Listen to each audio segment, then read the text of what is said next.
እዚህ ጋር ደግሞ ቀዳዳው ሽንት ቤት በምትጠቀሚበት ሰዓት እንዳትቸገሪ እሱን ለማውለቅ ጊዜ እንዳይወስድብሽ በዚህኛው መጠቀም ትችላለሽ። ይከብዳል። እጅሽ ላይ ሲሆን ይከብዳል። ስማቦልት ይከብዳል በጣም። እጅ ላይ ሲሆን በሚከብድ አይነት ስሜት አለው። ነገር ግን ስትለብሹ ምንም አይነት ክብደት አይኖረውም። ልክ ልብስ እንደምትለብሹ አይነት ነው። እርግጠኛ ነኝ ከለበሽ በኋላ ምንም አይነት የመክበድ ነገር አይኖረውም። ይሄኛው ለሼፕ ነው። ልክ እዚህ ጋር የስፖንጅ አለ አይደለ? ይሄ በስፖንጅ ነው። ይሄኛው ደግሞ በሲልከን ማቴሪያል ነው የሚሰራው። ይሄ ላስቲክ ሳይሆን ሲልከን ነው። ይሄን በምትለብሺበት ሰዓት ምንም አይነት ሙቀት አይኖረውም፣ የመክበድ ስሜት አይኖረውም። ፀሐይ ላይ እንኳን ብትሆኚ ይሄ የተለየ የሙቀት ስሜት እዛ አካባቢ እንዳይሰማሽ ነው የሚያደርገው።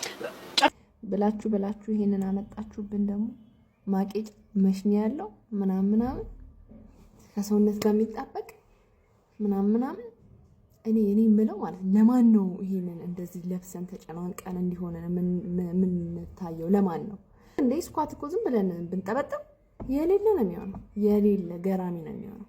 የሆነ አፍሪካ ያለ እንደውም ሴቶችን ስኳት ምናምን የሚያሰራ ማለት ነው። እነሱን አሳያለሁ ብሎ እሱ እንደው ፍንድድ ብሎ ቂጣም ሆኖ አቂጦ ቀረ። እኛ እዚህ የማንም አርቲፊሻል ፈረንጅ ያመጣብንን ልጥፍጥፍ የሚል ነገር ሚዝለገለግ ነገር ለዛው መሽኛ ያለው ነገር ፕሮሞት እናደርጋለን። በእውነት ይሄ ፌር አይደለም። ተይ ስፖርታችንን እንስራ፣ ራሳችንን እንጠብቅ፣ ባለን ነገር እንኩራ። ያጌጥንለት ለሰው እንኳን ከሆነ ያጌጥንለት ሰው እንደዛ ያቄጥንለትም ሰው አውልቀ ነው ግዙን ሲያይ ምን ሊለን እንደሚችል አስቡት ሴቶችዬ።